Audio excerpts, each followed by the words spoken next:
Hola, buenas tardes.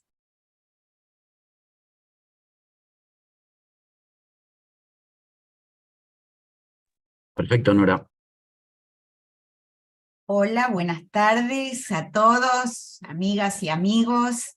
Bienvenidos al Café Científico de la Academia Nacional de Ciencias Exactas, Físicas y Naturales y el Centro Cultural de la Ciencia, que hacemos como todos los meses, una vez por mes, para pasar revista a los temas más interesantes de la ciencia de avanzada. Este café científico, en estos meses y hasta marzo del año próximo, forma parte de las actividades de la Academia por los 150 años de su creación.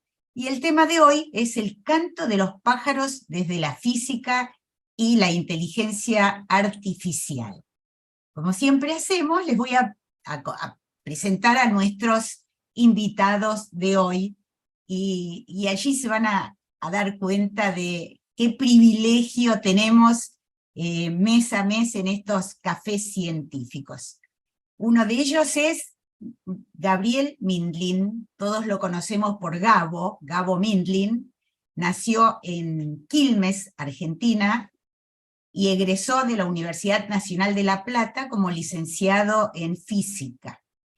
Él hizo su doctorado en el Drexel University en los Estados Unidos, fue profesor de la Universidad de Navarra, España, investigador asociado de la Universidad de California en San Diego. Actualmente es profesor titular de la Universidad de Buenos Aires e investigador superior del CONICET.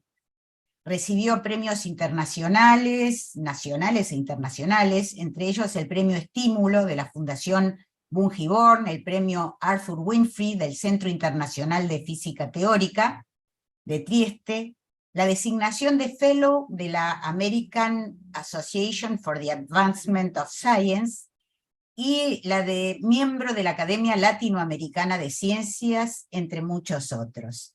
Es autor de 140 publicaciones en las más importantes revistas científicas de su área, y también escribió 4 libros. Dirigió 17 tesis doctorales, más 3 en curso, y fue secretario de posgrado de la Facultad de Ciencias Exactas y Naturales de la Universidad de Buenos Aires. Gabo es fundador del Laboratorio de Sistemas Dinámicos, uno de los más disruptivos del sistema científico argentino. ¿Qué tal, Gabo? ¿Cómo estás? En el que físicos, neurocientíficos, biólogos, médicos e ingenieros se pelean mucho, pero además aunan esfuerzos para el estudio de la física y la neurociencia del aprendizaje vocal. Se pelean es un chiste, discuten para cada uno confrontar sus visiones. En la actualidad se concentra en la aplicación de técnicas de inteligencia artificial al estudio de la biodiversidad. Hola Gabo, ¿cómo estás? Muchísimas gracias por acompañarnos esta tarde. No, gracias a vos, Nora. Es muy lindo. Y nuestro segundo invitado de hoy es Enzo Tagliasucci. Seguro que muchos de ustedes habrán visto su nombre porque está investigando en temas que están en el centro de muchos artículos periodísticos del momento. Enzo es doctor en neurociencias, summa cum laude por la Universidad de Frankfurt, nada menos, hay que hacer una tesis en alemán, investigador independiente del CONICET, profesor de neurociencia computacional en la Facultad de Ciencias Exactas y Naturales de la Universidad de Buenos Aires, y director del Laboratorio de Neurociencia Cognitiva Computacional en el Instituto de Física Aplicada e Interdisciplinaria. Realizó estancias postdoctorales en el Instituto de Neurociencias de Holanda y en el Instituto del Cerebro, el Institut du Cerveau, que está allí en el centro de París, en Francia, importantísimo por sus investigaciones. Entre otras distinciones, recibió el premio Enrique Gaviola de la Academia Nacional de Ciencias, y recientemente fue destacado como el investigador joven, que es muy joven, más citado del país en su área de investigación. Su trabajo se centra en desarrollar enfoques computacionales para entender múltiples aspectos de la cognición y la conciencia humanas, ya sea en sujetos saludables como en personas que padecen distintas patologías. Pero además, yo decía, probablemente lo han visto en los medios de comunicación, porque también se preocupa de tratar de transmitir estas áreas de investigación a un público más general, como lo hizo con su libro El nudo de la conciencia. Saben que la conciencia, dicen, que es el tema más difícil que enfrenta la ciencia, ¿no? Entender qué es la conciencia. Este libro, El nudo de la conciencia, se publicó en la editorial El Gato y la Caja, y como decíamos, está destinado a un público amplio. Es un libro bellísimo, así que quienes puedan, invitados a comprarlo, pedirlo si alguien lo tiene, porque realmente es un placer y es un lujo, es el... ¿Eh? Si quieren ver cómo es antes de comprarlo, pues está entero online. Van Ah, está online, o sea que se puede ver. Sí, se puede leer entero, así que... Fabuloso. Porque los chicos del Gato y la Caja hicieron un diseño hermoso, entonces es lindo tener un libro, ¿no? En la mano así, pero... Así es un objeto precioso además, tiene un diseño hermoso, así que da gusto y da ganas de sumergirse en las investigaciones que tienen que ver con este tema. Y bueno, les voy a leer un parrafito que dice de qué se trata este libro. Utilizando métodos experimentales y con perspectivas que van desde la filosofía hasta el machine learning, este libro define y propone lo que pueden ser las próximas herramientas para resolver. Finalmente, es optimista, uno de los enigmas más insondables para la humanidad, el enigma de la conciencia. Bueno, con esto, que es como un aperitivo sobre lo que vamos a hablar hoy, invitamos a Enzo, creo que iba a abrir el panel, o... No, Gabo, empezaba. Gabo va a abrir la conversación. Invitamos a Gabo para que nos cuente un poco de qué se trata esto de estudiar cómo se generan las vocalizaciones de las aves, cómo se pueden estudiar las aves y cómo se aplica la inteligencia artificial, esto que ahora está en todos lados y está la visión apocalíptica de que la inteligencia artificial nos va a destruir. Bueno, también sirve para estas cosas. Bueno, gracias. Entonces, sí, empezamos. Estuvimos conversando con Enzo, cómo articular una conversación y vamos a hablar unos minutos cada uno y después, bueno, charlaremos. Así que voy a empezar compartiendo una presentación muy, muy breve.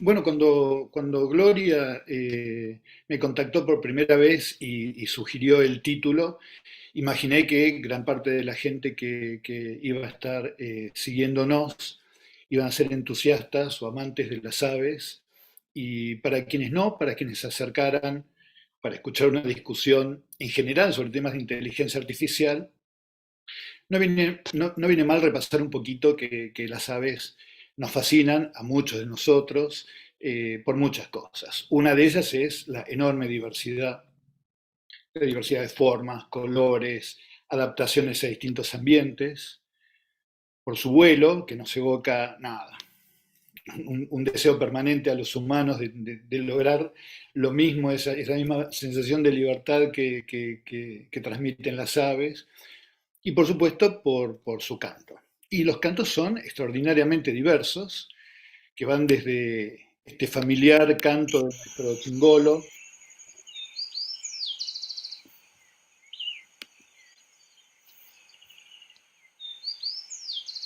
allí abajo les estoy presentando a la partitura que sigue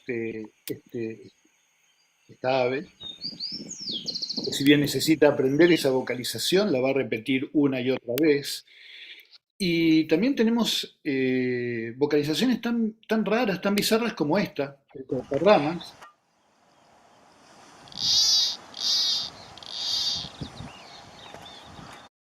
que genere este sonido que tampoco tiene que ver con lo que nosotros imaginamos cuando pensamos en el canto de un ave. Y en el fondo lo que está subyaciendo a todo esto es que existen 10.000 especies de aves.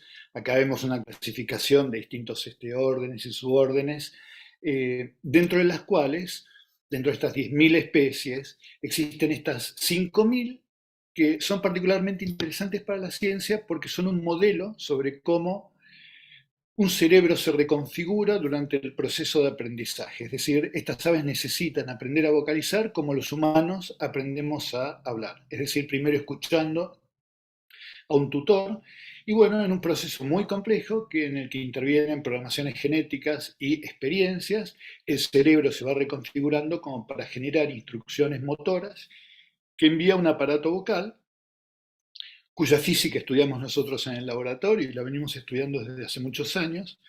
En el fondo lo que estudiamos es la interacción entre un sistema nervioso y un cuerpo, cuyo resultado es este comportamiento vocal.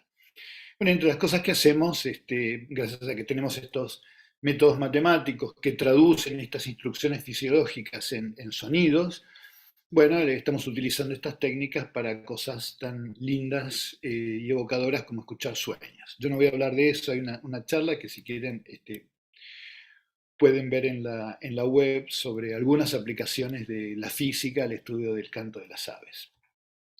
Y también estamos concentrándonos últimamente en un problema bastante interesante que es un suborden junto con estas ocinas constituyen el orden de los paseriformes, pero que está un suborden que está muy representado en Sudamérica, en las cuales algunas cosas faltan, por las cuales estas aves pueden vocalizar, pero no pueden aprender. Entonces la comparación entre las aves que pueden aprender y las que no pueden aprender da pistas importantísimas sobre cómo hace un cerebro para incorporar algo tan clave como la posibilidad de aprender con la experiencia un comportamiento complejo. Entonces, en el estudio de estos dos subórdenes, atacamos problemas bastante profundos sobre qué es aprender, cómo es aprender, qué necesita un cerebro para poder aprender. Ahora, como la charla tenía esta consigna de la inteligencia artificial, me pareció que podía ser entretenido comentar en forma comparativa dos aplicaciones que si tenemos entre la gente que nos está siguiendo ahora, gente que le gustan las aves, puede ser que tenga, porque son muy populares, y son dos representantes paradigmáticos de dos modos antagónicos, tal vez, de resolver problemas. La vieja programación y esta nueva revolución de la inteligencia artificial que nos tiene tan nerviosos, como decían ahora. La primera aplicación es una aplicación de Aves Argentinas, que es una fundación que promueve el conocimiento de las aves, da cursos, organiza salidas, es una hermosa organización no gubernamental argentina que tiene esta aplicación. La segunda es Vernet, que es una aplicación que también se baja gratuitamente y que funciona un poco como, con estos motores de inteligencia artificial, ¿no? Entonces quería comparar un poquitito qué hace cada una y por qué, dónde está la diferencia y qué es lo que nos asusta de ellas. Cuando uno habla de la aplicación de Aves Argentinas, se nos hacen preguntas. ¿En qué provincia viste el animal que querés identificar? ¿En qué temporada estás? ¿Cuál es el tamaño? ¿Cuál es el plumaje? ¿Cuál es el color? En general, vos vas respondiendo preguntas. Y entonces, en términos de esas preguntas que fueron planteadas por nosotros, otros humanos, ¿no? Expertos en el campo, y el programa lo que hace es ordenar esas respuestas y a través de un procesamiento algorítmico te dice, bueno, con todas estas características, lo más probable es que lo que hayas visto es, no sé, un chingolo. Y la programación normal tiene mucho que ver con eso, con que un humano plantea cuáles son las características importantes para llevar a cabo una clasificación, llegar a una conclusión, y luego procesamos toda esta información y sacamos una conclusión. Vernet hace otra cosa. Lo primero que hace es graba un sonido, nosotros activamos la aplicación y se va generando este dibujo, porque lo primero que hace la aplicación y esto es muy importante, es transformar el sonido en un dibujo, y de alguna manera es como escribir la partitura del sonido que nosotros tenemos. También tenemos un eje vertical, que son frecuencias, y un horizontal, que es el tiempo. Entonces lo que hace es sacar la partitura de este canto, y automáticamente se envía por la red a unas computadoras que están en Alemania, que corren estas redes neuronales, estos cerebros de la inteligencia artificial, adecuadamente programados, y en segundos nos da cuál es el candidato a ser la especie que nosotros grabamos. Entonces, lo que yo me proponía era un poquitito desmitificar qué es el misterio de lo que se está haciendo en uno de estos cerebros que nos asustan tanto. Entonces, vamos a dar una mínima mirada, literalmente a vuelo de pájaro, de cómo actúa este código. Como les decía antes, graba un sonido, lo transforma en un dibujito, en una partitura, y este es el corazón que va a controlar a Terminator. Este es el corazón de Skynet. Son muy poquitos ingredientes. Son trocitos de memoria que pueden tener muy poca información, no tienen información global y no tienen reglas. Son trocitos de memoria que tienen dos valores posibles y se conectan con otros trocitos de memoria a través de una capacidad de convencerlos. Esto se denominan los pesos de las conexiones entre las memorias. Y una última capa va a estar dedicada a, bueno, la clasificación. Cada una de estas neuronas, cada uno de estos trocitos de memoria se va a corresponder con una especie.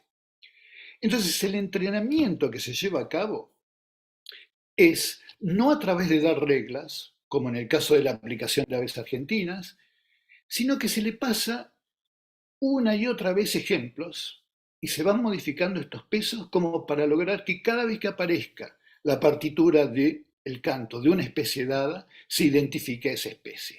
Entonces, un poco el susto que nos trae todo este paradigma es que nosotros no sabemos exactamente qué es lo que está procesando. Se le pasan ejemplos y llegan a un equilibrio de pesos que le permite en forma efectiva llevar a cabo la clasificación. Y lo que nosotros perdemos es la capacidad de saber qué características le parecieron importantes. Bueno, nosotros estamos trabajando en distintas líneas que tienen que ver con inteligencia artificial en el laboratorio. Unas son más abstractas y tienen que ver con el por qué es que funcionan esto. Ahí retomamos nuestras líneas históricas de sistemas dinámicos, queremos ver dónde está mapeado el corazón de por qué funcionan estas redes, pero también, como comentaba Nora al principio, nos dedicamos a aplicaciones a cuestiones de biodiversidad. Entonces lo que estamos haciendo es adaptar estas técnicas para identificar no especies, sino individuos particulares. Acá lo que les estoy mostrando es una imagen satelital del Parque Pereira y un montón de estos pentagramas, que en realidad son sonogramas, que corresponden a los cantos de chingolos que están muy bien establecidos en cada una de estas zonas.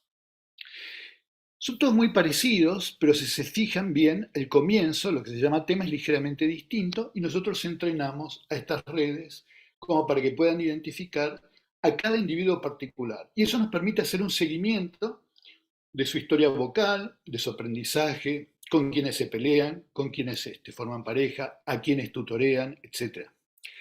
Una cosa interesante que hicimos fue tomar notas de campo que un gran ornitólogo argentino, Fernando Nottebohm, que es un profesor de Rockefeller University, pero es nativo argentino, tomó en los 60, él tomó estas notas taquigráficas, antes de que existieran grabaciones digitales o la capacidad de hacer sonogramas, tomó estas notas sobre los temas que él tenía y nuestras redes neuronales los procesaron junto con la información que obtenemos de las grabaciones actuales para llegar a la conclusión.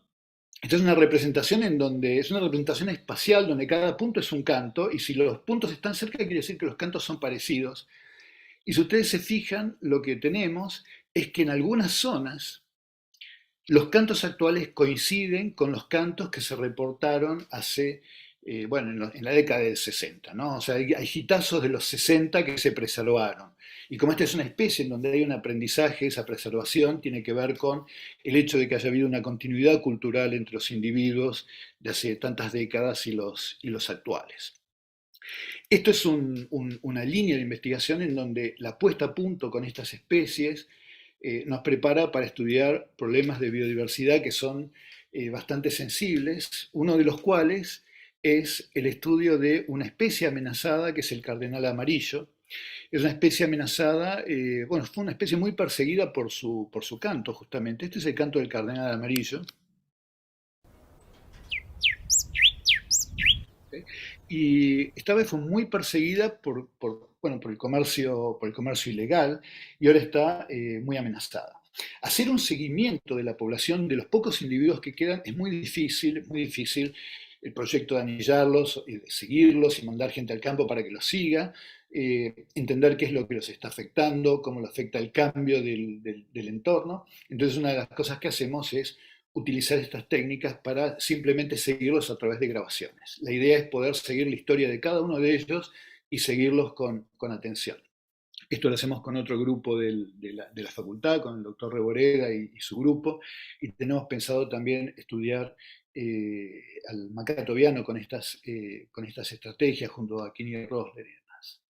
Bueno, esto es un poquito digamos, el panorama del tipo de cosas en las que estamos trabajando, y tal vez un poco lo que quería enfatizar era eso, que nos asusta de la inteligencia artificial. Y yo creo que lo que nos asusta, porque está claro cuáles son las ventajas, nosotros podemos manejar una cantidad de datos increíble y hacernos preguntas realmente muy difíciles, porque tenemos datos y no tenemos que llevar a cabo dilucidar cuáles son las variables pertinentes antes de atacar el problema, porque entrenamos a la red para lograr nuestros objetivos y luego tenemos la capacidad de resolver problemas de una enorme complejidad. Lo que nos asusta es esa falta de control. Nosotros ya no definimos cuáles son las características importantes, nosotros sometemos a esta red a un aprendizaje a través de ejemplos y la red encuentra el modo de resolver el problema sin consultarnos a ningún experto respecto de cuáles son las cosas que considero interesantes. ¿Cómo vamos a lidiar con esto? ¿Cómo vamos a preguntarle a estas redes que considero interesante? ¿Qué relación tiene esto con cómo funciona verdaderamente el cerebro? Son grandes preguntas, y algunas de las cuales va a discutir Enzo en unos minutos. Así que bueno, esta es un poco la introducción para nuestra conversación. Muchísimas gracias, Gabo, realmente interesante. Vamos, después le invitamos a todos los que estén participando, que estén siguiendo este encuentro con la academia, que participen efectivamente, que si tienen preguntas que las pongan en el canal de YouTube, que va a haber oportunidad cuando terminen ambos de charlar, de hacérselas. Pero yo no puedo con mi genio y te tengo que preguntar algunas cosas que me surgen de ver lo que contaste. Por ejemplo, cada individuo, entonces, uno escucha, bueno, será que yo no tengo experiencia en aves, y tuve mala suerte, debo decir, con un canario que compramos alguna vez para nuestros hijos cuando eran chiquititos, y no tuvimos mucha suerte, pero bueno, es otra cosa. Pero cada ave entonces tiene un canto diferente, y además ¿esos cantos van variando a lo largo del tiempo? Sí, mira, dentro de las especies que aprenden, cada ave típicamente va a tener un canto distinto. Por ejemplo, en el chingolo, que aprende solamente un canto, no hace grandes variaciones como el canario o como el jilguero, solamente un canto, lo que va a hacer es generar un canto propio con algunos elementos que toma de un tutor y otros elementos que elige, digamos, libremente. ¿En qué punto está condicionado por su genética y cuáles son los parámetros que pueden modificar a través del aprendizaje? Bueno, esos son temas de investigación actual. Pero cada uno desarrolla un tema. Después hay individuos que comparten temas con cierta similitud, pero cada uno tiene su huella digital y su identificación. Y por supuesto, una cosa súper interesante es en qué difieren los cerebros de las distintas especies, que hacen que algunas especies puedan aprender un único canto y otras puedan tener 25 cantos, 100 cantos, 500 cantos. 500 cantos, impresionante. Sí, hay especies que tienen una capacidad enorme, que parece que estuvieran improvisando permanentemente, y los canarios mismos con sus, no sé, veintena, treintena de sílabas te pueden generar decenas de cantos distintos. Sí. son una especie de Mozart del mundo, o de Chopin del mundo de las aves. Y lo otro que se me ocurre preguntarte es, ¿estos cantos son verdaderamente un instrumento para la comunicación o simplemente es una creación del momento? ¿Y se puede tratar de dilucidar, digamos, si estos cantos transmiten algo, como por ejemplo ocurre en otras especies, ¿no es cierto? Las vocalizaciones de los chimpancés, que se sabe que están indicando, por ejemplo, peligro u otras, digamos, alternativas de su vida. ¿En las aves también ocurre eso? ¿O es simplemente así como, digamos, tirar una melodía al azar? No, bueno, una cosa interesantísima que hay que tener en cuenta es que dentro de estas 10.000 especies tenés 10.000 historias distintas. La evolución a cada una de ellas le fue encontrando soluciones específicas a desafíos específicos, y entonces generalizar es difícil. Pero primero vas a encontrarte con que muchas especies tienen llamadas específicas para denotar peligros específicos. Eso que mencionabas vos, hay especies en donde cierto tipo de señal le identifica a los miembros de la misma especie que existe tal predador en las cercanías y no hay ambigüedad respecto de ese mensaje. Muchas de esas señales están programadas genéticamente. Ahora, estas características vocales que llamamos canto tienen que ver con dos comportamientos bastante específicos. Una es la defensa territorial y otra es la conquista de la pareja. Entonces, es una materia de investigación actual. ¿Qué es lo que hace sexy un canto? ¿Qué es lo que hace amenazante un canto? ¿Dónde y qué tipo de información se transmite con ciertas propiedades acústicas? Y bueno, esta parte que llamamos el canto tiene esas dos funciones específicas. Así que, nada, ahí hay un campo muy lindo de investigación y muy, muy entretenido y muy divertido, que es eso, es encontrar qué es lo que es sexy o amenazante en el canto de un pájaro. Claro, no, la verdad, fascinante. Así que bueno, va a haber momentos, un momentito después más tarde para escriban sus preguntas si se les ocurre algo en particular que quisieran saber sobre el canto de las aves. Esta es la persona indicada, el investigador que viene hace muchos años trabajando en eso, así que no exagero si digo que es una de las personas que más sabe en el país sobre este tema. Y ahora lo invitamos a Enzo Tagliasucci, que nada menos que decidió enfrentar el desafío de tratar de dilucidar qué es la conciencia, bueno, y también aplica la inteligencia artificial para trabajar en esos temas. Así que Enzo, todo tuyo. Se ve bien, espero. Bueno, muchas gracias, Nora. Bueno, yo voy a contar algo que, o voy a indagar un poco en la pregunta de si las cosas, la forma en la cual los ingenieros de Google o Facebook resuelven problemas con inteligencia artificial, tiene algo que ver con cómo la evolución nos hizo a nosotros mismos resolver esos problemas con el cerebro. Es una pregunta que es súper interesante porque, por un lado, informa a la neurociencia, es decir, si nosotros, una forma de entender cómo funciona el cerebro es tener modelos explicativos que hagan lo mismo, pero que sean más fáciles de entender, porque incluso mismo nosotros los construimos. Entonces informa a la neurociencia y al revés, ¿no? Porque si realmente existe esa conexión, entonces el día de mañana, cuando queramos desarrollar algoritmos nuevos, podemos mirar el cerebro para inspirarnos. Entonces históricamente esto sucedió de una manera que yo voy a contar, y el proceso, digamos, voy a hablar un poco de algunas ideas que estuvo contando Gabo, les voy a llevar un poco en otra dirección.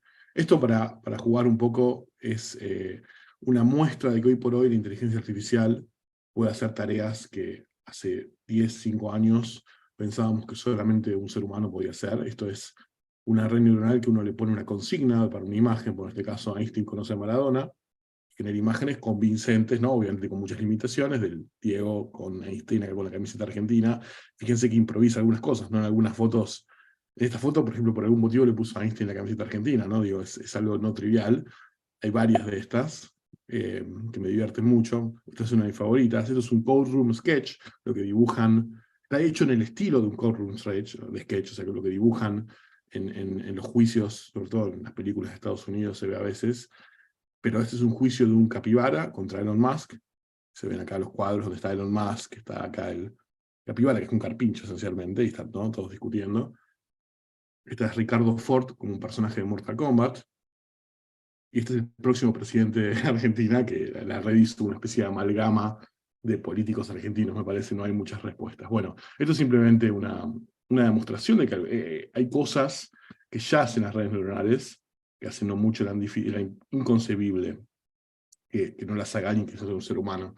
Para avanzar en la pregunta, esta, ¿no?, la inicial que yo hice, hay que retroceder un poco en el tiempo y justamente entender cómo es que los científicos investigan el cerebro, investigan la neurociencia desde incluso hace décadas. La forma en la cual, a principios del siglo XX, hace un montón de tiempo, se investigaba el cerebro era pensar al cerebro como una caja negra, donde uno le daba estímulos, cosas, información, y uno medía un comportamiento a la salida, que era como la persona se movía, o apretaba botones o lo que sea, y sin importar lo que había en esa caja, lo único que había que hacer era encontrar una relación entre los estímulos y los comportamientos. Y nada más. La idea era que sin abrir la caja uno podía aprender mucho. Eso, algunas décadas después, se quedó patente que era un poco ingenuo, porque si uno piensa en la forma hoy por hoy, ¿no?, que queremos abordar el problema de la neurociencia, uno, para los mismos estímulos, puede tener muchos caminos distintos que den los mismos comportamientos. Entonces, es obviamente importante lo que hay en la caja negra, porque un problema determinado se puede resolver de muchas formas. Y esto es válido para el cerebro, pero sobre todo es válido también para las computadoras. Digo, si uno tiene que resolver un problema de computadora, ¿no?, con código, bueno, cualquier estudiante, pero digo, alguien que incluso haya tenido algún contacto un poco tangencial con el área de la programación, sabe que hay maneras mejores y peores, más eficientes y menos eficientes a resolver el problema, a pesar de que el problema está resuelto en el sentido de que la entrada y la salida son siempre las mismas, pero no siempre lo que hace el programa es lo mismo. De hecho, fue más o menos por esta época de mediados del siglo XX, por ahí, que empezó a tomar fuerza una forma de ver a la neurociencia, el problema del cerebro, que es muy inspiradora. Algunos filósofos lo llaman funcionalismo, pero no vamos a entrar en términos técnicos, pero es una analogía principalmente. Y la analogía es que un cerebro es como una especie de computadora. Y la mente, la cognición, es decir, las funciones cognitivas, el lenguaje, la toma de decisiones, la atención, es decir, esas funciones que un cerebro puede hacer, son como programas en una computadora. No estamos diciendo que es lo mismo, sino que estamos planteando una analogía, ¿no? Entonces, esta analogía es obviamente muy inspiradora porque abre posibilidades, es decir, todo lo que nosotros podamos aprender de cómo funciona una resolución de un problema en una computadora, que es algo bastante trazable, porque uno mismo es el que escribe el código para resolverlo, puede tener una implicación para entender un problema muy difícil, que es entender el problema de cómo funciona el cerebro, cómo funciona la mente. Es más, una de las características atractivas de esto es que hace que exista tal cosa como la psicología experimental o la ciencia cognitiva. De la misma forma que una persona que programa una computadora no tiene por qué conocer los detalles de los circuitos impresos que hay adentro del gabinete, sino que opera a otro nivel, la idea es que uno puede estudiar la mente sin necesariamente conocer todos los detalles de las neuronas, etc. Esa idea con el tiempo empezó a ser obvio que era ingenua, porque la realidad es que no aprendemos tanto sobre la mente y el cerebro si no nos arremangamos y empezamos a entender qué pasa en el sistema biológico, pero de todas formas es una analogía muy inspiradora porque abre posibilidades, es decir, la clase de ideas que a mí me gustan, pero digo que en general son las que dejan una marca, son las que nos dicen que hay cosas que se pueden hacer, no que cosas que no se pueden hacer. Y abrir toda esta comparación con la computación fue enormemente influencial, no solamente en la ciencia, sino en el cine, por ejemplo. Cuando nosotros vemos algunas de las películas, al menos a mí más me fascinan de la historia del cine, encontramos en todas estas de acá, por ejemplo, sistemas que no son seres humanos, pero que de alguna manera, digamos, ya sea en silicio o incluso en agua, en una película Solaris, una película soviética del 72, replican esas relaciones que hay entre neuronas para producir mentes en lugares donde no hay un cerebro humano. Entonces esta idea de que uno puede encontrar mentes en otros lugares, porque tienen su hardware propio, abre mucho la imaginación, incluso del cine. Pero hay un problema con esto, y es que uno podría preguntarse, bueno, entonces, esto naturalmente me conduce a la pregunta de si los problemas que se puedan resolver con una inteligencia artificial o en una computadora los que se pueden resolver con el cerebro humano, naturalmente, se resuelven de la misma manera. El problema es que para responder esa pregunta uno debería encontrar problemas que se puedan resolver de las dos maneras. Y la realidad es que durante, yo diría, todo el siglo XX, no existió ningún problema de ese tipo. Es decir, los cerebros son buenos resolviendo algún tipo de problemas, no todos, pero problemas como, por ejemplo, reconocer objetos en la visión, bueno, reconocer patrones auditivos, como mostró Gabo en su charla, también en el lenguaje, en la toma de decisiones, en presentar emociones, mientras que una computadora en general es buena en otro tipo de problemas, por ejemplo, sistemas expertos, es decir, codificar un montón de reglas y tomar conclusiones a partir de esas reglas, en hacer cuentas rápidos, en resolver problemas de optimización, en manipular símbolos. Y entonces, esa falta de convergencia entre los problemas que se podían estudiar, que se podían resolver con un sistema con el otro, tradicionalmente fue un bloque, ¿no?, para hacerse esas preguntas. Yo diría que hasta más o menos en el 2010, porque en el 2010 pasa algo muy, muy impresionante, creo que es un punto de inflexión en la historia de la inteligencia artificial, que es que de repente aparece un problema que el cerebro resuelve muy bien, la inteligencia artificial empieza a poder resolver igual de bien o incluso mejor. Y ese es el problema de la visión. Antes del 2010 era muy difícil tener un algoritmo de inteligencia artificial que reconozca objetos en una imagen. De hecho, había competencias y no les iba muy bien a los algoritmos en las competencias. A partir del 2010 empieza a decrecer año por año la tasa de error de estos algoritmos, y de hecho en el 2015 hay algoritmos que básicamente superan la capacidad humana, es decir, hay ahora algoritmos que reconocen objetos en imágenes mejor que los seres humanos mismos. Entonces claramente acá pasó algo que es interesante, y la pregunta es, ¿qué estrategias usaron las personas que resolvieron esto? Y si tienen algo que ver con las estrategias que la evolución le dio al cerebro. Entonces, una pregunta básica es, ¿por qué es difícil el problema? Bueno, hay varios problemas, motivos por los cuales es difícil el problema de la visión. En primer lugar, es muy discriminativa, es decir, en una imagen puede haber una cantidad muy grande de objetos distintos, pero también esos objetos pueden aparecer transformados. Por ejemplo, si es una cara, en todas las imágenes es una cara, pero la cara está representada de formas distintas, con estilos diferentes. Incluso si uno es muy bueno reconociendo objetos en una parte de la imagen, podría pasar que yo ahora hago una imagen distinta, y muevo el objeto que quiero reconocer a otra parte de la imagen y el algoritmo ya deje de funcionar, porque de vuelta lo que uno tiene que encontrar es algo que no dependa únicamente de dónde están puestos los objetos en la imagen. La biología resuelve este problema de una forma muy interesante, y es dotando al sistema visual de un procesamiento jerárquico, es decir, esto es un cerebro típico, acá ingresa la información, o sea, estos son los ojos, la información de la retina se proyecta acá a la parte de atrás del cerebro, y ahora cuando digo que es jerárquico me refiero a que hay toda una secuencia de zonas del cerebro, que cada una hace un pequeño trabajito. Pero cuando mira que avanza la información por todas ellas, se empieza a extraer progresivamente información cada vez más compleja de la imagen, y finalmente al final de este recorrido uno tiene neuronas que responden a la presencia específica de objetos en la imagen, o sea que reconocen objetos. ¿Cuáles son estas transformaciones? Bueno, las neuronas iniciales detectan segmentos orientados, es decir, rayitas. Las siguientes las pueden ya detectar esas rayitas unidas en formas geométricas. Después hay regiones más adelante que esas formas geométricas las estudian más complejas, y finalmente se va complejizando, se va desarrollando una capacidad de reconocer patrones cada vez más complejos, y finalmente se reconoce el objeto. Y esto es algo que Gabo contó, es un poco al pasar, pero que es fundamental, y es que si uno quiere desarrollar manualmente un sistema experto con reglas para reconocer una imagen, va a fracasar. Porque hay tantas formas distintas en las cuales un objeto puede aparecer en una imagen, intentar codificar ese conocimiento nunca va a funcionar. La forma jerárquica de resolver el problema funciona porque la primera capa se encarga de encontrar qué es útil para la siguiente. La segunda capa se encarga de destilar lo que es útil para la capa siguiente, es decir, que ese trabajo de encontrar qué es importante ya lo hace el cerebro mismo en la primera región para lo que es importante para la segunda. Entonces, esa forma jerárquica de ir pasando cada vez información más útil es lo que básicamente hace que el sistema visual humano funcione. Lo que es fascinante es que las redes que se construyeron, los sistemas de inteligencia artificial que se construyeron a partir de 2010, funcionan con exactamente el mismo principio. Las mismas también son las redes que mostró Gabo para reconocer el canto de las aves, y la idea es que uno tiene inicialmente una imagen, y uno va pasando esa imagen por bloques sucesivos de neuronas, entre comillas, unidades, que no hacen nada muy especial, hacen algunos cómputos y demás, pero que cuando uno las entrena apropiadamente, con ejemplos, ¿no?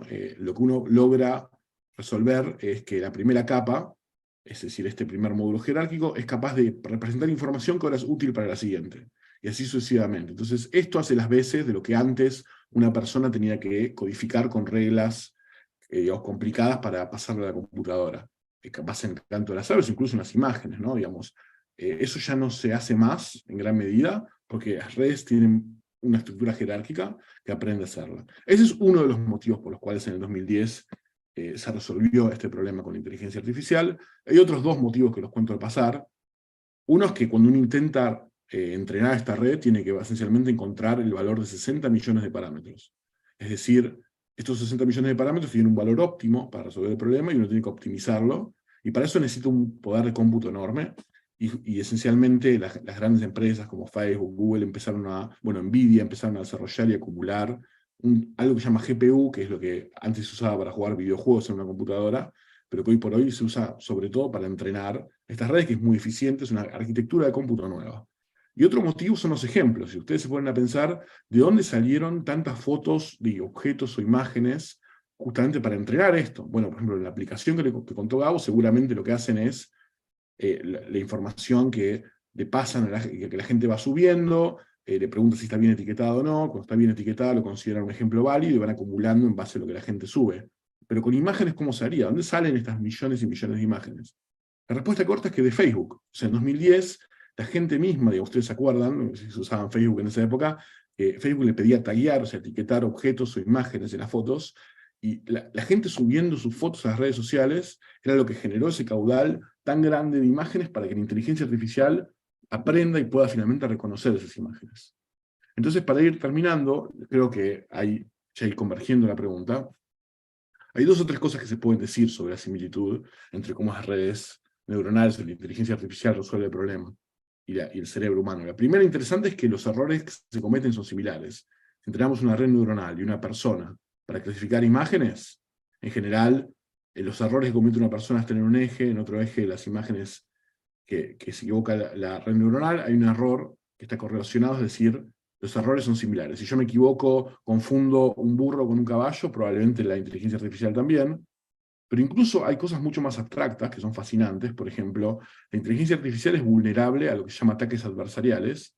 Es que si yo tengo una red neuronal entrenada para reconocer un objeto, en este caso un panda, yo puedo agregar un patrón de ruido, es decir, de información que no pareciera muy estructurada, muy pequeña, de forma tal que la imagen no cambia. Fíjense que esta imagen y esta imagen, la última y la primera, son casi iguales o iguales. Sin embargo, eso hace que la red neuronal se equivoque. Y siempre para cualquier imagen, para una red neuronal de este tipo, se puede encontrar un patrón que hace que la red neuronal se equivoque. Es decir, antes decía que era un panda, ahora dice que es un mandril. Para nosotros sigue siendo un panda, perdón, pero la red neuronal se equivocó. Y ustedes podrían decir, bueno, eso es muy distinto a lo que pasa con el cerebro humano. La percepción humana es mucho más robusta. Y es fascinante, acá hay otro ejemplo también muy bueno, que incluso se puede hacer con stickers. O sea, uno puede agarrar un sticker, esto es una banana, inicialmente el clasificador no detecta una banana correctamente, uno puede imprimir un sticker que si lo pone al lado de la banana, haga que se equivoque la red neuronal y ahora diga que es una tostadora. Entonces el día de mañana esto es muy preocupante, ¿no? Porque cuando uno se sube a uno de esos autos que se manejan solo, los Tesla, uno podría pensar, bueno, entonces puedo poner una etiqueta en la parte de atrás de mi auto y hacerle creer al auto de atrás que lo que yo soy es un camión o incluso una persona, ¿no? Es un poco preocupante y es realmente, ¿no? Es un problema. Los humanos dirían, bueno, no nos pasa, pero la realidad es que eso es porque sobreestimamos nuestra capacidad como humanos, pero hay en Google, unos investigadores de Google mostraron este ejemplo que me encanta. Inicialmente esto que está acá es un perro, digamos. En general, si ustedes se fijan bien, acá tiene el hocico, ¿no? Es un perro, acá tiene una rayita blanca, una especie X de perro. Bueno, lo que mostraron es que si esta imagen le agregan un patrón de ruido de muy baja amplitud, obtienen esta imagen que está acá, que si se la muestran relativamente rápido a personas, por un tiempo relativamente corto, dejan de ver un perro y ahora ven un gato. De hecho, fíjense que ¿no? Está un poco la nariz ahora achatada acá, y después si uno el ruido, digamos, por ejemplo, lo invierte, o sea que importa, ¿no? La estructura del ruido, vuelve a ver un perro. Entonces, incluso a nivel de los ataques que se puede hacer, esa estructura jerárquica que tienen ambos sistemas, tiene cosas en común que hace que las vulnerabilidades sean similares. Bueno, y después por último, digamos, lo que nosotros hacemos en el laboratorio, pero que es uno de los puntos más interesantes, y con esto yo termino, es preguntarse si biológicamente esta jerarquía representa la información similarmente. Entonces, lo que pasa es que en una red de este tipo, ¿no? Una red artificial, las capas, es decir, la primera capa, la segunda capa, la tercera capa, va representando distintos tipos de información. Primero texturas, después información un poco más compleja. Entonces uno puede preguntarse si hay una correspondencia entre el orden en el cual en el cerebro se van procesando esas capas y la activación de las capas. Y efectivamente es lo que sucede. Las capas iniciales de la red neuronal covarían en general con las regiones más tempranas del sistema visual, y después, a medida que uno avanza en las capas más adelante, uno tiene va avanzando de la misma forma por el cerebro, ¿no? Entonces, hay similitudes muy notables, estudiado desde el punto de vista, ¿no? de la jerarquía, y nosotros en el laboratorio estudiamos esto,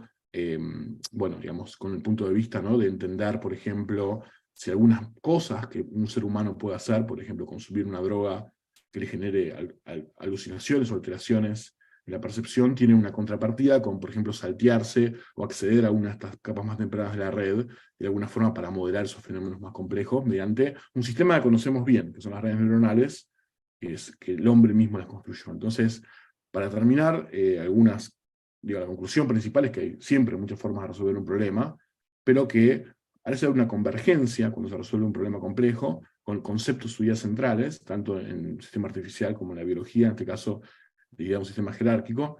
Y ahí voy a esencialmente dejar 3 preguntas, que me parece que puede ser divertido discutir. Primero es si hay ventajas o problemas en desarrollar la inteligencia artificial para imitar al cerebro, o bien lo contrario, si hay ventajas o problemas en construir una inteligencia artificial que no mira al cerebro y hará algo completamente distinto. Porque en definitiva la respuesta a estas preguntas nos va a llevar a la más difícil de todas, que es que si queremos que la inteligencia artificial se parezca a nosotros mismos, o si estamos dispuestos a, digamos, en aras de la eficiencia o de la velocidad, estamos dispuestos a tener que interactuar con algo que es inteligente, pero que no tiene nuestro tipo de inteligencia. Es decir, algo que no podemos entender por completo. Y eso es algo que es una pregunta que hoy por hoy hay que resolver, porque estamos en una encrucijada. Queremos hacer que la inteligencia artificial sea poderosa, o sea interpretable e inteligente como nosotros. Y creo que esa es de acá a los próximos 10 años, es algo que, más allá de toda la parte técnica de los algoritmos, etc., es una pregunta que colectivamente hay que responder, porque no hay una respuesta correcta o incorrecta, digamos. Es una pregunta más bien, ¿no?, sobre el futuro del ser humano. Bueno, Enzo, muchísimas gracias. Nos dejaste con unas preguntas que mamma mía, ¿eh? Pero bueno, ya están llegando preguntas de los amigos y amigas que nos están acompañando, pero yo aprovecho para hacerte rápido 3 preguntitas. Una es un pequeño apunte. Como periodista científica, hace años que vengo escuchando a los neurocientíficos diciendo: no tenemos que pensar que el cerebro funciona como una computadora. Y resulta que ahora vos nos acabás de mostrar justamente áreas en las que el cerebro, o que la computadora puede funcionar más o menos como el cerebro. Digamos que no está mal usar ese modelo para desarrollar sistemas inteligentes. Sí, bueno, cuando un neurocientífico dice que no está bien pensar al cerebro como una computadora, muchas veces se refiere a una computadora como la que yo tengo ahora delante mío, ¿no? Una computadora corriendo programas en Windows o en Mac, que esencialmente lo que tiene es que es una forma de procesamiento de la información serial. Por serial me refiero que hace una cosa a la vez, y nunca puede llevar varias instrucciones en paralelo, sino que lleva una instrucción, la siguiente, la siguiente, la siguiente. El cerebro se sabe que no es así, se sabe que tiene muchas vías en paralelo de procesamiento de la información. El problema es que las redes neuronales artificiales, de alguna manera, sí, es paradójico, ¿no? Son sistemas que se parecen al cerebro, pero que se pueden simular en un sistema que no se parece al cerebro, ¿no?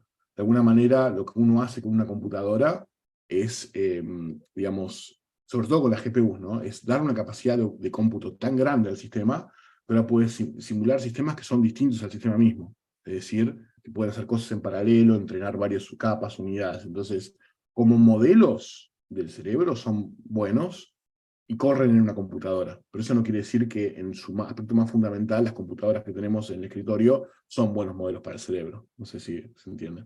Perfecto. Y te hago otra pregunta. Vos mencionaste que siempre se dice que uno en realidad no ve con los ojos, sino con el cerebro, ¿no? O sea, si no tenemos nuestro aparato visual en el cerebro, por más que tenga los ojos perfectamente, no puede interpretar lo que le dicen esos rayos de luz, ¿no?, que llegan al nervio óptico. Pero vos mencionaste que hay como ese sistema jerárquico en el cual distintas áreas del cerebro o grupos de neuronas hacen, digamos, completan distintas tareas que nos permiten eso que se llama ver.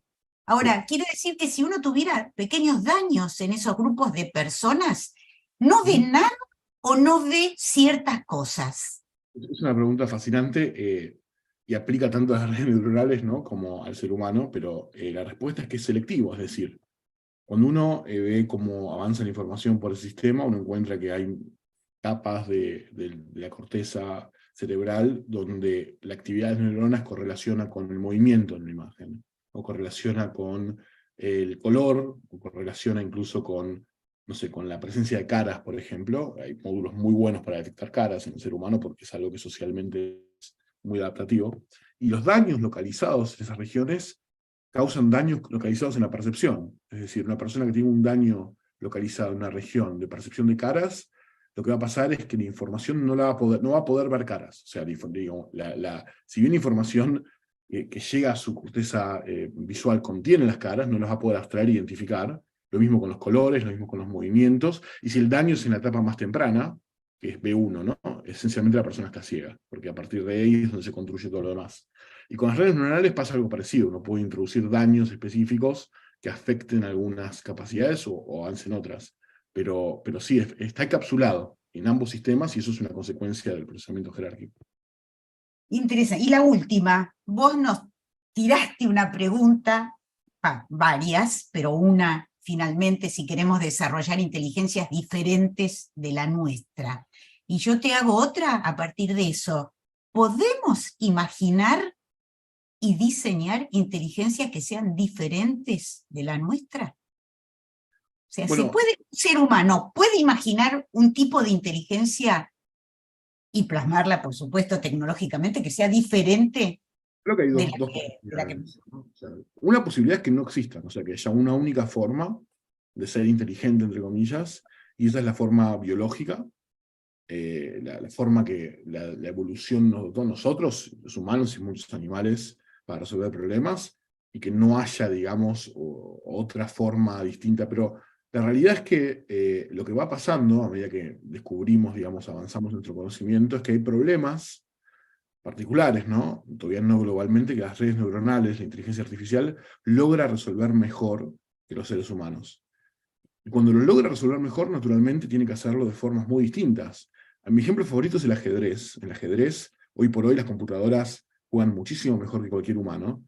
Cuando agarra a una persona, ¿no?, que es muy buena en el ajedrez y ve cómo funciona, cómo juega, lo que dice es juega como si fuese un alienígena, o sea, juega de una forma que yo no logro entender y me gana.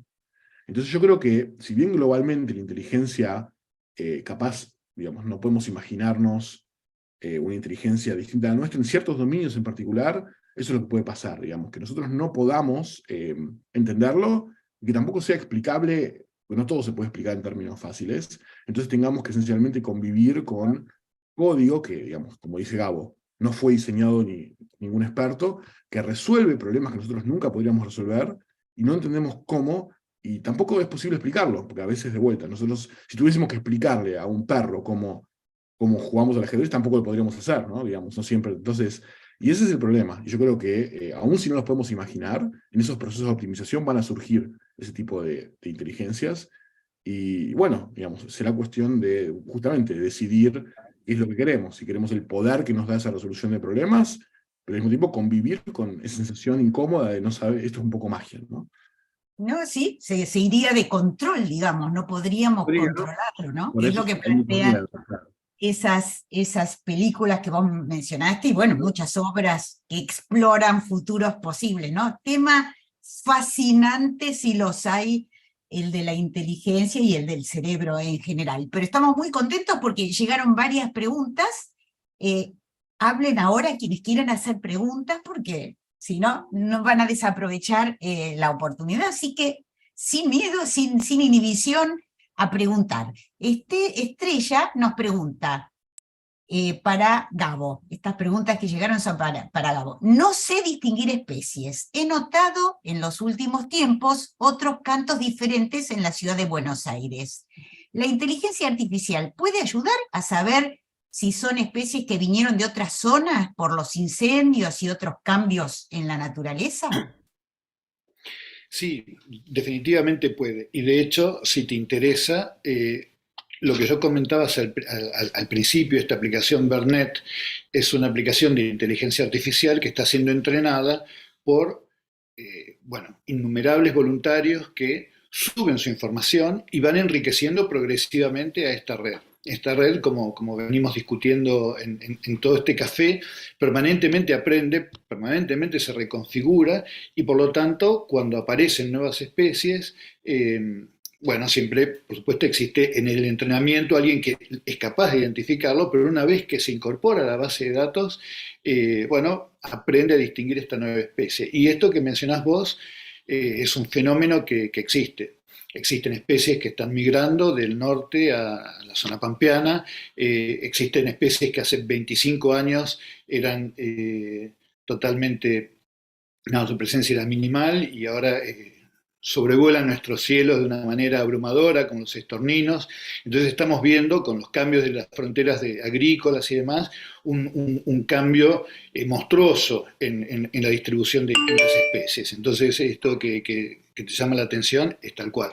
Y jugá con esta aplicación, bajátela y te vas a entretener un montón porque es muy efectiva y está muy bien entrenada con especies de la zona. Bueno, también aquí Paola Parada, otra pregunta para Gabo. ¿Los cerebros varían en los pájaros por el aprendizaje de sus cantos? ¿Y eso se puede también estudiar con la inteligencia artificial? Sí, entonces ahí hay dos preguntas.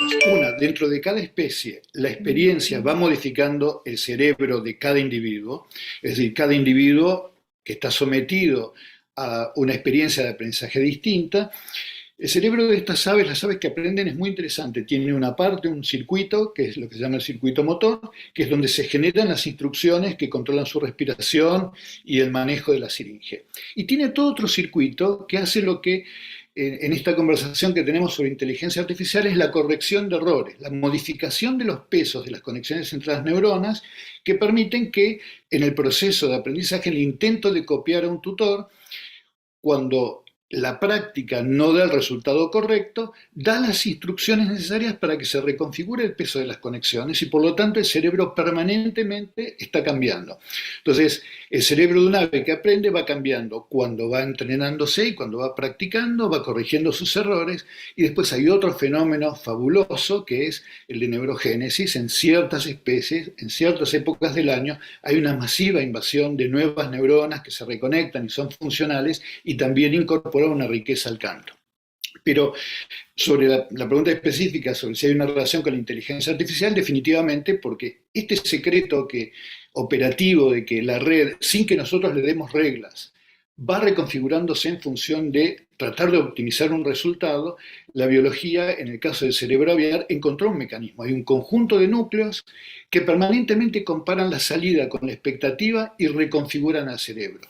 Así que hay una gran analogía. Y luego la otra cuestión es que entre distintas especies la capacidad de enriquecer esas redes es mayor. Lo que decíamos antes, un chingolo necesita aprender, pero va a aprender un solo canto. Y otras tienen la capacidad de tener un canto abierto. Es decir, que ese proceso de aprendizaje es capaz de generar redes aún más complejas. Otra para Gabo también. Marcelo Setkovich. Hola, quería preguntarle a Gabo si la actual clasificación de las aves abona un modelo categorial o dimensional. Bueno, esa no la puedo contestar porque es una pregunta que requiere un conocimiento de psicología que yo no tengo, y si bien es cierto que el aprendizaje vocal tiene ciertas similitudes con el aprendizaje vocal en humanos, extrapolaciones tienen que ser muy puntuales y en cosas muy puntuales. Y yo creo que, por lo que yo entiendo, estas categorías en psicología son muy, muy humanas, así que esa no te la podría responder. ¿Cuál es la diferencia entre categorial y dimensional? Y ahí tenemos que preguntarle a Marcelo, porque ya ahí no me quiero meter en psicología, los físicos nos animamos a muchos temas, pero ya a la psicología no me le animo. Muy bien, No, esa queda yo creo que, pendiente claro, entonces. yo creo que quiere decir es que categorial sería una división rígida entre categorías, ¿no? Esto es A o esto es B, y dimensional es más como un continuo, ¿no? Entre A y B, como una especie de dial, no sé. Esa que creo que es la definición, pero en este caso no. Si a El mí me doctor, costaría, si no estoy equivocada, y es el Marcelo Zetkovich, que yo imagino nos puede mandar un mensaje en el chat, que después nosotros lo podemos comentar para que quede, digamos, para los legos, como en mi caso. Marta Rosen, Gabo, ¿puede el lenguaje de las aves, puede usarse el lenguaje de las aves como se usó el de los delfines, para transmitir información secreta por algunos ejércitos? Esa no la sabía. eso tampoco. Hola Marta, a todo esto, aprovecho para saludarte. Eh, yo supongo que se podrá. Es decir, una cosa que definitivamente nosotros estamos haciendo es lo siguiente. Yo te comentaba que hemos encontrado que algunos temas, porque existe lo siguiente, cuando uno habla de biodiversidad siempre se preocupa por la pérdida de material genético. Perdemos especies y perdemos un genoma, o perdemos la variabilidad necesaria para que ese genoma... Pero cuando hay un aprendizaje vocal, también hay una cultura. Entonces, cuando hay una especie amenazada en donde hay un aprendizaje involucrado, la pérdida de individuos implica la pérdida de una cultura vocal, por ejemplo, en este caso. Entonces, yo estoy muy interesado en aquellos casos en los cuales hay una pérdida vocal, si nosotros podemos reenseñar a una población un canto que se ha perdido. Entonces utilizamos estos modelos matemáticos para generar cantos sintéticos de cantos que se han extinguido y de los cuales tenemos registros anecdóticos, es toda una historia de la arqueología del canto de las aves a lo largo de la historia, de por sí muy interesante y muy poética, pero lo que estamos tratando de ver es si uno puede insertar en una población salvaje, silvestre, cantos extintos. Y el resultado es que sí, nosotros podemos reinsertar cantos que están extintos y por lo tanto, yo supongo que alguien que quisiera mandar un mensaje podría entrenar aves a que canten de cierta manera. Nunca se me hubiera ocurrido la aplicación, pero en teoría es posible. Juan Pablo Escobar nos dice, hola, ¿podrían recomendar algo de bibliografía sobre estos temas? Muchas gracias. Sí, lo que podemos hacer es acercarles unas listas. Sobre los temas míos en particular, yo creo que si van a la página de nuestro laboratorio, que es, la voy a anotar en el chat, pero pueden ir al Departamento de Física de la Facultad de Exactas de la Universidad de Buenos Aires. Nuestro laboratorio se llama el Laboratorio de Sistemas Dinámicos y ahí están tanto los trabajos nuestros como las materias que nosotros dictamos que tienen sus páginas bibliográficas. Esa sería la manera más precisa, en mi caso, no sé, Enzo, de referirte a referencias. Sí, está la parte científica, después hay, digamos, literatura un poco más, entre comillas, divulgativa. Yo realmente no sé si conozco buenos libros para un público general sobre inteligencia artificial, así que como no sé si conozco buenos libros, voy a recomendar el mío. Eh, digamos que hay una parte cerca del final, o sea, digamos, el libro trata sobre otra cosa, pero en la segunda mitad está súper explorada esta idea ¿no? de los modelos de inteligencia artificial como modelos de inteligencia y cómo funciona el cerebro. Pero si tuviera, o sea, hay temas en los cuales me decís, no sé, bueno, el tema que trabaja Gao, por ejemplo, Gao, me preguntas un libro y ya sé qué libro decirte, porque lo leí 1000 veces, pero digo, no hay un libro que me salta a la mente ahora diciendo este libro no te lo puedes perder. Así que bueno, podés mirar eso y si no, en general... eh, Sí, si me dejas saltar un segundito sobre este comentario, una cosa que quisiera comentar y que tiene que ver con algo que mencionaba Censo sobre que tenemos que tomar una decisión sobre cómo avanzar en inteligencia artificial, y que tiene que ver con esta pregunta de la bibliografía, es la siguiente. Una de las cosas más fascinantes y peligrosas de este tema es que ha habido una gran democratización del acceso a las técnicas de programación e inteligencia artificial. Antes programar era para súper expertos que iban a la universidad 5 años y programaban en lenguajes súper sofisticados.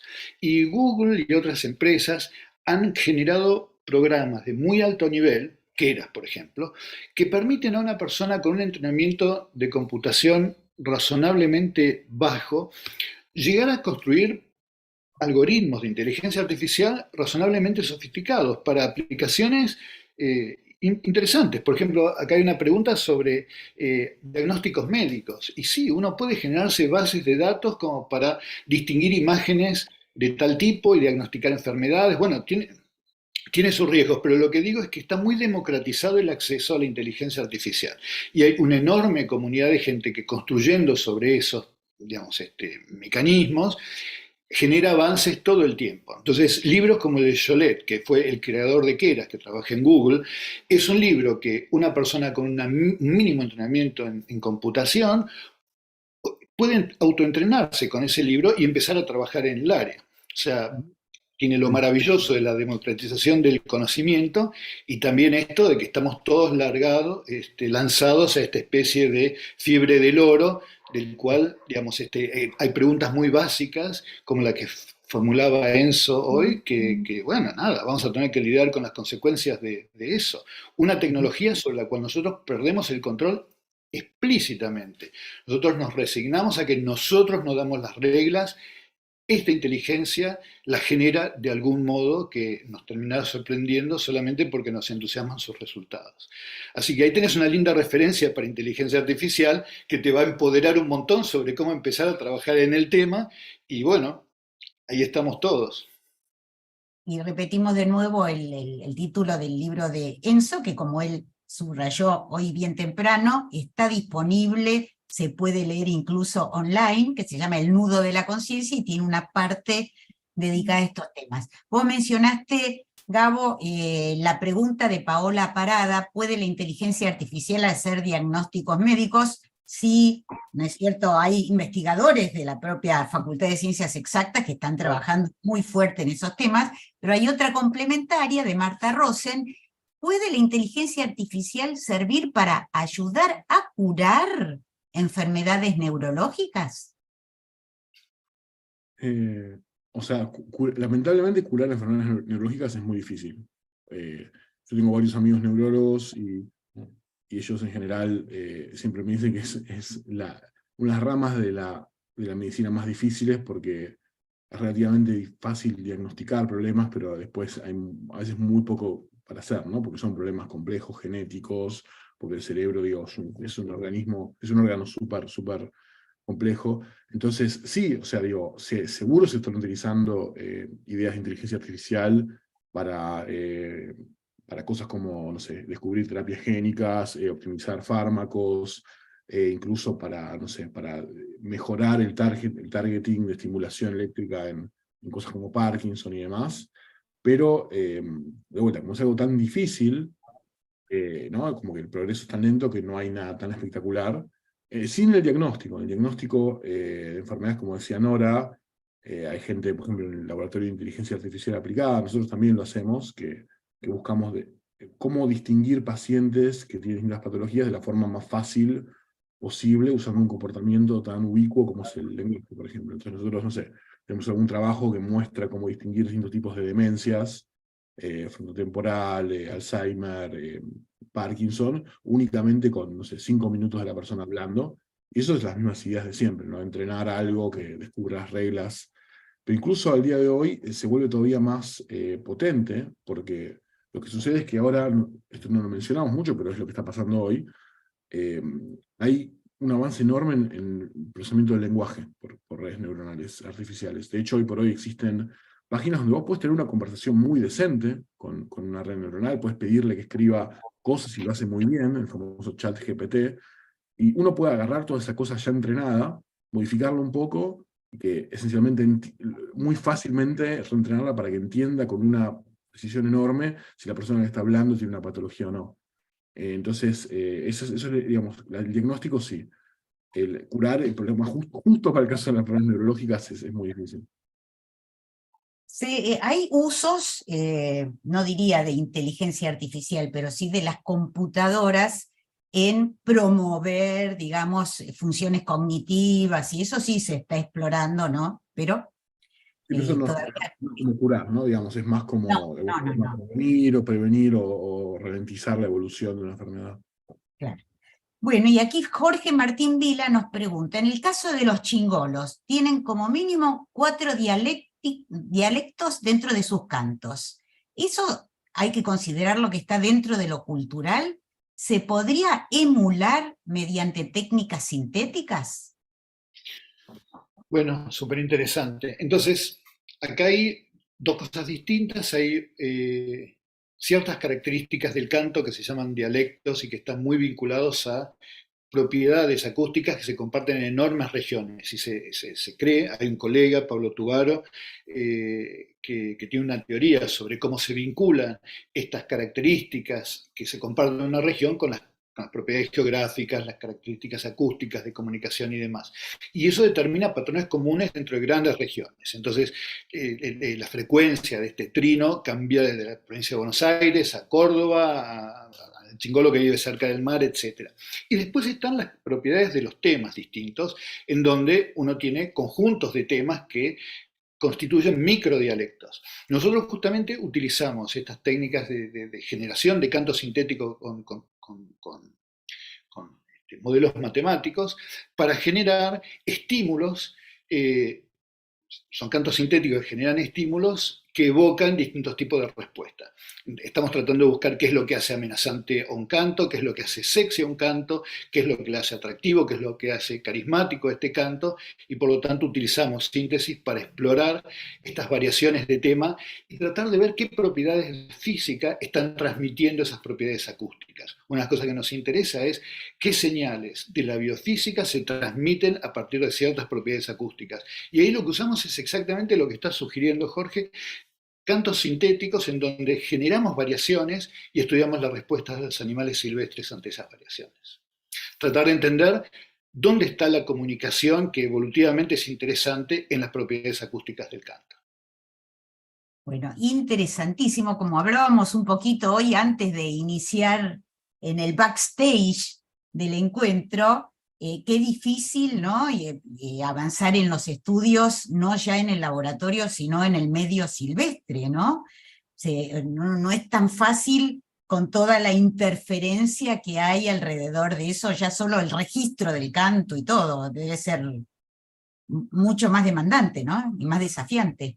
Es mucho más desafiante. A mí en esta etapa de la vida es la línea de trabajo que más me interesa. Me gusta mucho estar en el campo y he desarrollado una enorme admiración por el naturalista que ha sido capaz de extraer información significativa a partir de los datos que están tan condicionados por la variabilidad de la realidad del mundo silvestre. La verdad es que requiere muchísimos datos, muchísima imaginación, muchísima paciencia y muchísimo amor por el modelo animal que uno esté estudiando, ¿no? Yo lo encuentro fascinante, pero muy difícil también, sí, es verdad. Pienso esta semana justamente el estudio de la conciencia estuvo en las páginas de Nature porque aparentemente hace 25 años un filósofo desafió a un neurocientífico a ver si un cuarto de siglo más tarde iba a estar o no iba a estar explicada la conciencia, y generó bastante revuelo porque, por el título especialmente de esa nota, porque decía filósofo 1, neurocientífico 0. En realidad, el problema de la conciencia, ¿vos pensás que algún día llegaremos a explicar qué es la conciencia? Hay un filósofo que se llama Daniel Dennett, que me gusta mucho, lo que él dice, y yo estoy un poco de acuerdo, ¿no? Que el problema no es tanto explicar la conciencia, sino haberla ya explicado y no habernos dado cuenta, ¿no? Yo creo un poco, ¿no? Que es así, es decir, creo que ya hay ideas muy, muy, muy sólidas, teóricas, que se sabe, digamos, que están apoyadas por los experimentos, explican aspectos muy importantes de la conciencia, dejan de lado, obviamente, explicar por qué la conciencia tiene las características subjetivas que tiene, porque el rojo se percibe como rojo, el azul se percibe, pero eso es también un poco tema de debate si corresponde a la ciencia, ¿no? Porque hay un poco una confusión entre explicar y experimentar, ¿no? Que no es lo mismo. Pero volviendo a lo que dice él, y lo que digo yo también, hay teorías que, por ejemplo, la teoría del espacio global de trabajo, que lo que esencialmente equiparan es a la conciencia con la disponibilidad global de información en el cerebro. Y esto digo, es algo que se ha mostrado en muchos experimentos de neuroimágenes, que se cumplen las predicciones, en otros animales. Yo creo que, volviendo al tema de inteligencia artificial, creo que sirve para ilustrar lo lejos que estamos hoy por hoy de que estas redes neuronales que construimos tengan conciencia. Y el motivo es que la conciencia surge en el cerebro cuando se genera, digamos, se evolucionan ciertas zonas de la corteza como propagadores de información, es decir, regiones donde la información se representa y es muy fácil acceder, por otros circuitos o regiones del cerebro que resuelven problemas específicos, es decir, hay, no sé, una zona del cerebro encargada de la toma de decisiones, de la memoria, de la atención, y cada uno de estos procesadores específicos accede a esa información que está disponible globalmente entre esta constelación de módulos. Nosotros hasta ahora únicamente desarrollamos cada uno de estos módulos por separado. Tenemos algo que es bueno para ver, algo que es bueno para el lenguaje, algo que es bueno para reconocer canto, pero digo, la combinación de todas estas cosas, ¿no? En una arquitectura similar a la que ocurre en el cerebro cuando hay presencia de conciencia, es algo que nunca ha ocurrido, digamos. Entonces estamos realmente muy lejos de eso, y creo que un poco también es algo que sirve para un poco poner paños fríos, ¿no? Sobre todo en cuanto a estos avances que hubo en el lenguaje, porque el problema es que cuando uno empieza a interactuar con una red neuronal que a uno le habla de una forma más o menos convincente, es muy natural para el ser humano atribuirle una persona y una conciencia a eso. En realidad, lo que termina pasando es que no es eso, es simplemente manipulaciones de símbolos, etc. Y el motivo por el cual esa conciencia no está es porque justamente sabemos suficiente de la conciencia humana para ver que no encontramos nada parecido detrás. Y la última, antes de irnos, si no aparece ninguna otra pregunta, no puedo dejar de planteártela. Dado las íntimas relaciones que existen entre el cerebro y el cuerpo, ¿se puede explicar la conciencia aislada y confinada al cerebro? No, creo que hay cosas incluso más básicas que la conciencia que las redes neuronales no pueden, o sea, la inteligencia artificial concebida como hoy, no pueden resolver, no pueden tener. Una de ellas es el significado. El significado es algo que nosotros le asignamos a palabras, pero no únicamente por la frecuencia con la que ocurren en el libro junto con otras palabras, sino que yo digo un vaso y el vaso es algo que yo puedo interactuar físicamente, puedo saber cuánto pesa, lo puedo tocar, puedo leer, puedo manipular. Si yo no tengo un cuerpo, el conocimiento que yo tengo del término vaso es puramente simbólico, que ese es el tipo de conocimiento que hoy por hoy tiene una red neuronal que reconoce y procesa el lenguaje, pero no tiene una idea del significado de qué es un vaso hasta que interactúa de una forma más multimodal, ¿no? Involucrando varios sentidos con el vaso, y para eso hace falta un cuerpo. Entonces, yo creo que un cuello de botella que va a experimentar eventualmente justamente la construcción de inteligencias artificiales comparables a la nuestra es desarrollar esa noción de significado, que es algo incluso más básico que la conciencia, pero que requiere una corporización. Sin eso, únicamente llegará hasta cierto punto, que es lo que permite la manipulación abstracta de símbolos, pero un símbolo, asignarle un significado, pareciera requerir una interacción en el mundo, ¿no? Una interacción física con el objeto. Sí, a mí, si me permitís, Enzo, vos sabés que hay una discusión que siempre hemos tenido quienes hemos trabajado en la frontera entre la física y la biología, sobre si lo que hacemos es física, sobre lo que hacemos es biología, en qué medida es física, en qué medida es biología.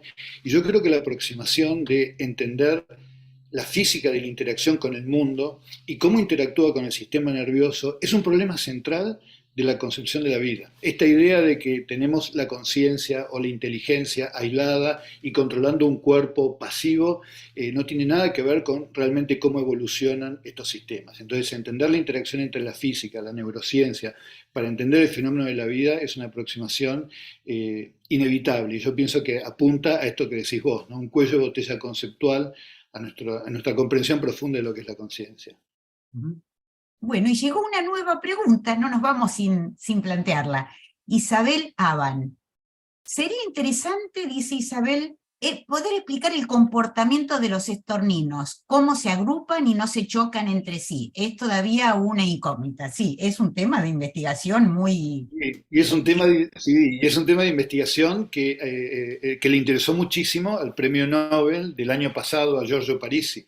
El problema de la autoorganización que tiene que ver con estas ideas que estamos mencionando, cómo nosotros tenemos reglas locales que no son conscientes de la emergencia global, de las consecuencias que tienen, y bueno, la belleza, la complejidad de la manifestación de ese fenómeno global. Entonces, nada, el premio Nobel del año pasado, Giorgio Parisi, se dedicó en parte a eso, como un modelo para entender la emergencia de comportamiento complejo a través de reglas muy sencillas. Y sí, el fenómeno de los estorninos es fascinante. Y se está viendo también incluso en bandadas o nubes de insectos, cómo se relacionan entre sí, cómo saben justamente esto, no chocarse, y tratando de encontrar las normas, ¿no?, que permiten la emergencia de estos comportamientos colectivos. Sí, y una última cosita, alguien que se contactó con nosotros mencionaba el tema de cómo afectaban los cambios climáticos a la presencia de especies en esta zona. Cuando yo empecé a trabajar en esto, Nora, vos mencionaste que fue hace muchos años, fue hace muchísimos años, mi colaborador Franz Goller vino por primera vez a Buenos Aires y en su guía de Tito Naroski del momento dijo, parece que hay estorninos en Argentina, unos cuantos, y yo he visto uno. Y veo con candor cómo ahora invade nuestros cielos esta especie invasora en tan pocos años. Sí, impresionante. Bueno, la verdad, todos temas fascinantes que darían para estar charlando varias horas, pero les agradecemos estos minutos, esta hora y media ya, que nos dedicaron tanto Gabriel Mindlin, Gabo, como Enzo Tagliasucci, que participaron en nuestro encuentro con la Academia Nacional de Ciencias Exactas, Físicas y Naturales y el Centro Cultural de la Ciencia, que, como decíamos, ya iniciaron este programa de actividades de la Academia por los 150 años de su creación. Gabo y Enzo, muchísimas gracias.